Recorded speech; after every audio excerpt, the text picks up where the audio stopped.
What's up, everybody? Ross's boss here. Today, I have a very special guest.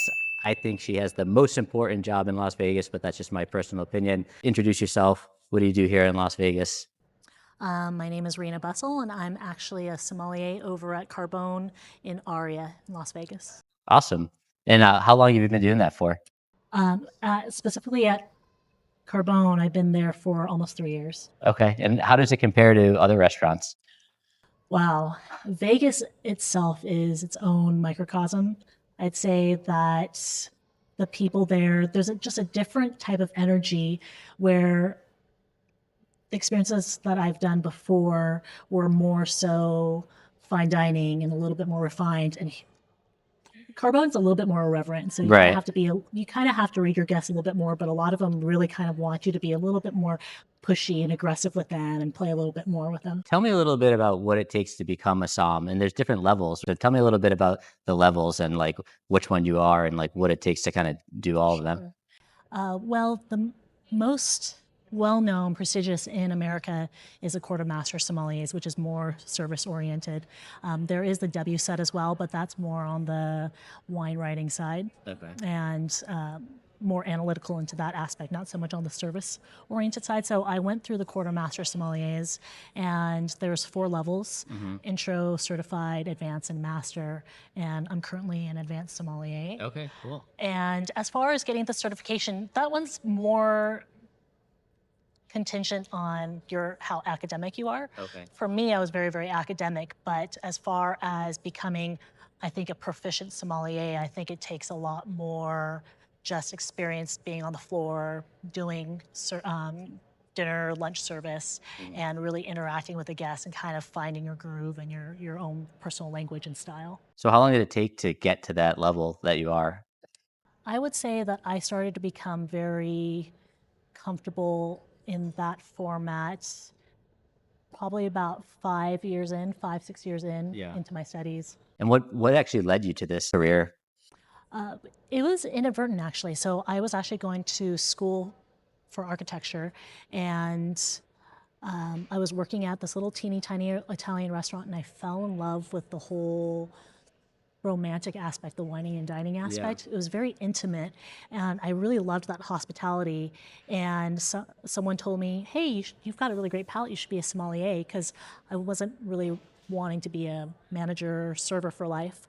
And so I started going down that avenue and started studying about that, and I fell in love with that. That was Awesome. exactly the experience that I was looking for. What would your recommendation be for somebody who is interested in this field and sees what you're doing? And, obviously that takes years or decades to get there, but like where could somebody start today? I would say um, there are really great avenues now available online. There is something called GuildSom, which is a community of sommeliers, and you can go on there. You can go on certain Facebook groups for the quartermaster sommeliers or the W set and go through there. And I think building a community, the W set's great because you can build a community because there's actual classes involved.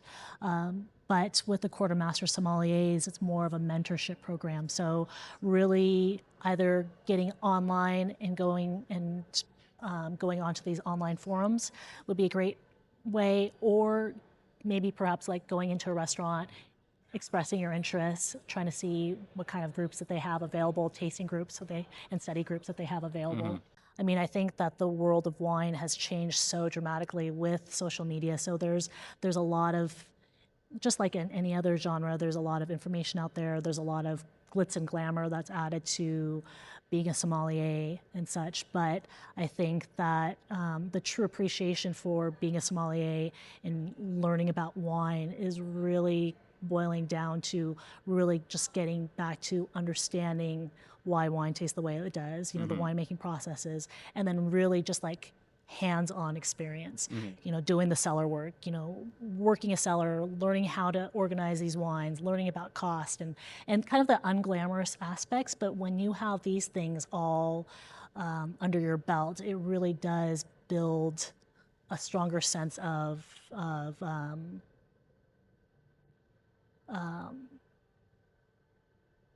expertise in the Like a more field. well-rounded. Yeah, absolutely. And I think things like that, having that kind of knowledge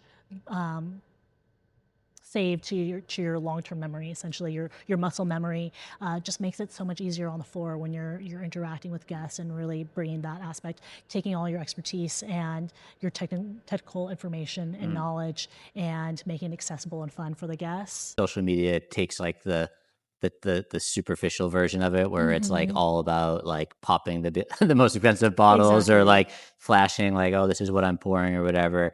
And you're saying like, if you want to have a sustainable career, you got to like roll up your sleeves and do the work. You can't just take the Absolutely. shortcuts, which is basically like everything in life, social Everything. media versus like real life.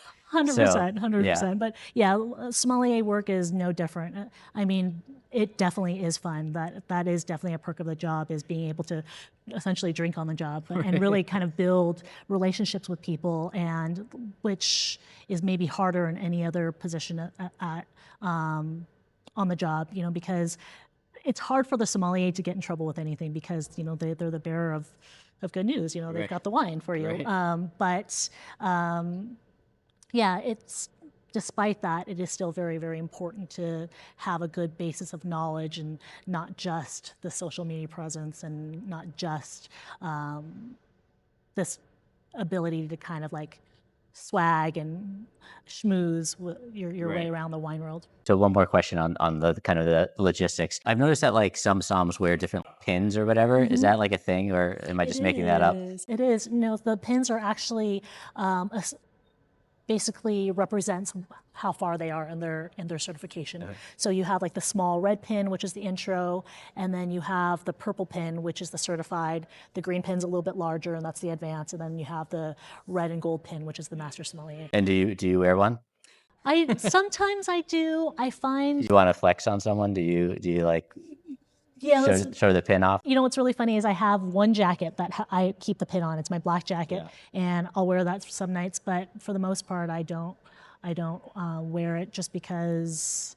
I don't know. I think sometimes, because people do know the certification process, it comes with a certain, not stigma, because Right. that sounds negative, but it comes with a certain reputation. So people then maybe put too much stock on that, instead of the actual Right. experience of the person Just being in the themselves. moment. Yeah, Versus they're like exactly. trying to like pull rank on somebody. Exactly, exactly. What about the thing that people wear around their neck, like the Chevalier de Oh my Testament? goodness, like the Testament, Yeah. yeah. What is that? There's actually a restaurant down in Fremont called Hugo Cellar, and the Yeah, I've sommelier seen them actually there wears. before. Yeah, yeah.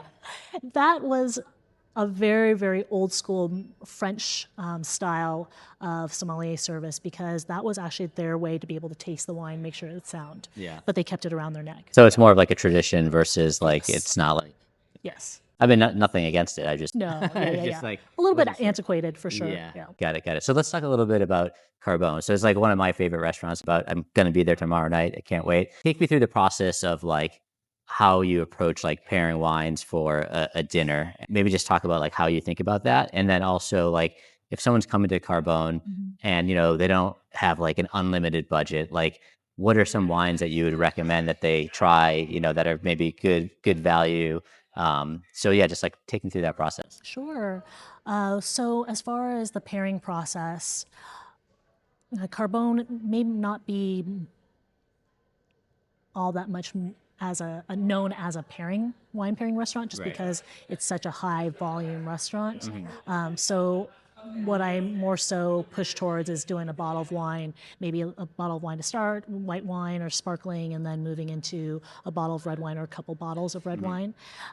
But I always kind of inquire what people's comfort level is with wine, Right. and what type of palate do they typically enjoy the most, because people think, okay, if I want to have a wine pairing, then it has to be the wine that the sommelier specifically suggests, and it's like, yes, there is, but there is a little bit give. There's a spectrum of wine that will complement your meal, that will be something that's just very objective, and this will go pair well, and wines that will still sit in your wheelhouse, that you feel comfortable with, that will still kind of expand you, but without feeling like you're stressing your palate out too much. And what about like, are there any specific wines that you would recommend if Oh, as like a good value or a good like entry? point? Yeah, I think we do well with putting on wines in most of the categories that are great values. But I say, especially since it is an Italian restaurant, I always kind of push people towards Italian wine because there are great value to be found there, whether in Piedmont or Tuscany, the Veneto as well. Yeah. And then if like money is no object, Oh, right. is it Yeah. like the same thing, or are there ones that you're like, you have to like try this? It's amazing. Oh, I mean, yes. Then each category, then you have the bump up. Yeah. You can definitely. I mean, depending on how flashy you want to be, and of course, it being Vegas, there's people who definitely are just in it for the flash. Right. So then we start pulling out the red Burgundies, the top of the line, things like that. Bordeaux and California, and certainly Tuscany and Piedmont. But yes, in those categories, those are probably my favorite categories to offer to people is the Piedmont and the Tuscan. What's the most expensive bottle you've ever poured? Are you allowed to say? Oh, the most expensive bottle is definitely the DRC, the Domaine Romani Conti. And what does And that that run? is, I believe now it's about 50 grand. All right. Yeah. Yeah. Working my way up to that one. As a som, do you like remember what your regulars drink, like patrons? Do you know, like, Yes. yeah, what? I do have a cheat sheet too, though. Yeah. Because I want to be able to just kind of recall back. But yes, I do. Do you know what I like? You're a little bit more adventurous, but you do like the earthier style red. So the Barolos, Yeah. Burgundies, Yeah, she's Bordeaux. not lying. It's true. Yeah. I put her on the spot. Outside of Carbone, like, do you have favorite wines or something where you're like, this is a great like value wine that you can open on like any night of the week? Anything that you like these days that you're just like really in love with? Yeah. I think as far as your great value wine, I think that Spain has actually some really great value. As far as your red wine, there's a grape variety called Mencia.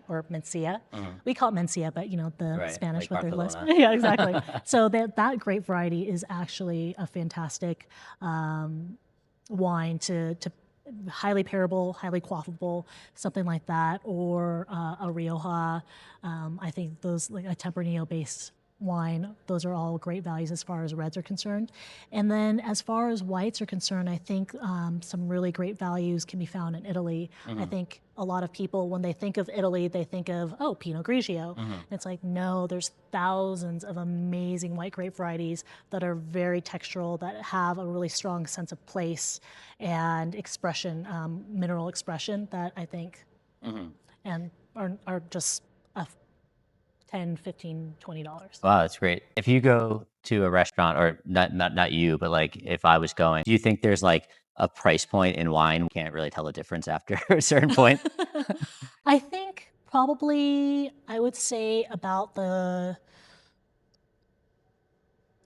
$1,500 mark. Yeah.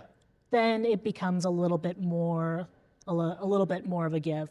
Right. Between that to the thousands, I think that It's harder to tell, it's a lot harder to tell or it's going to for be the like, average yeah.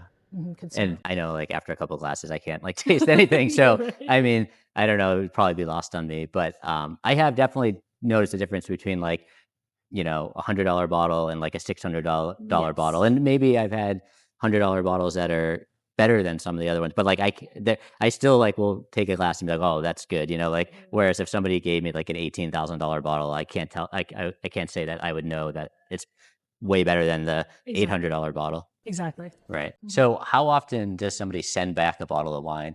And and like how can you tell like if a bottle is truly like bad or corked, Right. as they say? Like, It's not very often. I think that at the very beginning of when I started being a sommelier, I was very cautious in making sure, doubly sure, that I could really understand what someone's palate was and what they were looking for.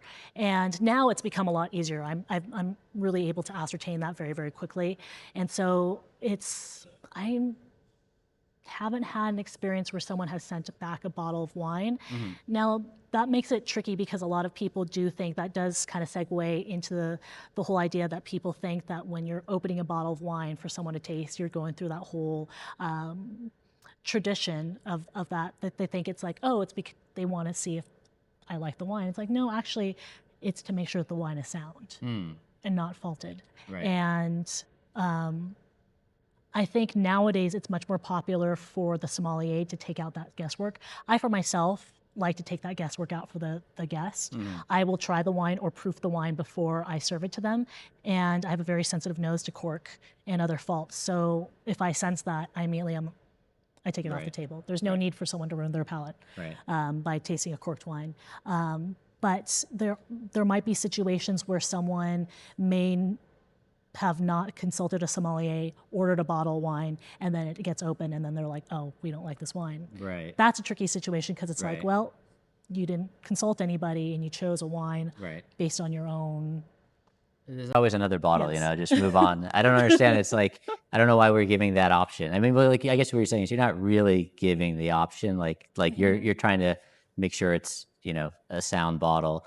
But yeah, it's like when I'm at there's a gelato restaurant near me and it's like everybody's taking samples. I'm like, listen, worst case, you try a flavor that you don't love, like move on to the next time. Like, well, you don't need to try 18 flavors before, to make sure that your, $6 gelato is gonna, not ruin your night. I mean, I could get it if you order a $50,000 bottle of wine, like you want to like it, but yeah, I think people are a little too sensitive. What about in Vegas? Do you ever get people who have a little bravado being like, I'm going to order this like expensive wine and I don't like it, and like ever give you like any attitudes like that? Oh yeah, definitely they'll have like a certain idea, and I think that's also kind of the whole Vegas scene. They kind of want to push the boundaries a little bit, see what they can get away with, and so that's where Carbone is kind of fun. It's just, and as I said before, irreverent, because you can kind of you can kind of push back a little bit, be like, no. Yeah. that doesn't have any play here. Right, got it. And then, okay, what about for me or just like average Joe who's getting a glass of wine? I like swirl it around, I smell it. Like, what should I be doing or not be doing? Or do you laugh at people if they're like, like really deep in there? It is pretty funny when people do like the whole looking at the legs and all those things, because it's more so that you're looking for faults. You're looking. Does this wine have cork on it? Does this wine does it smell like it's not been stored properly, so it's kind of dead? Things like that. But I mean, I still like people to kind of have their own flourish. Whatever they do that enhances their own experience of tasting the wine. So there's no like set way. I mean, I definitely think that there's a way that you can go about it that looks more polish, because I do definitely see people who try to swirl the glass and it's like, right, or it's like, exactly, or it's just like very, very jerky. So it's just like, okay, like if you're unsure how to do it while you're holding it with your hands, then you can set the base on the table and hold the base with your fingers and spin it that way. Yeah. And that reliably will spin the wine in the glass. And then definitely do not hold the wine by the bowl. Okay, that's a no-no. That is a no-no, because you're actually warming up the bowl with your hands, and also you're muddying the glass, and so now the glass is not pristine. And even red or white doesn't matter. Yes. You don't want to heat it up. Yes. Okay, and then what about smelling it? Like do you go like real deep, or it doesn't matter? Whatever you like. I think whatever people like doing, if they really want to get deep into it. What I like to do is I like to smell the wine before I even swirl it to see how swirling it actually releases more of the compounds. That's a good tip. I'm going to do that now. People are going to think I'm a pro. Perfect. So we're here actually in front of this In Pour Taste sign. So this is another project that you're working on. Why don't you tell us a little bit about the show and what it is? Well, actually, it was a show that approached me. So In Pour Taste, it's a comedy wine tasting show. So these two guys, Sweeney Preston and Ethan Kavanaugh, they actually had founded this show, and they brought it to Las Vegas. It's actually an international show. So they brought it to Las Vegas. They're actually trying to make this a permanent residency. Oh, cool. But they have a revolving list of sommeliers that come in and be the wine expert for the show. So it's kind of fun because they're the ones that make it really funny and lighthearted and accessible, and then the wine experts there to kind of ground the tasting, build a little bit more facts so it's educational and enjoyable at the same time. So I've been doing every Tuesday for the month of October and November. Awesome. And yeah, so It's going well. it's been a lot of fun.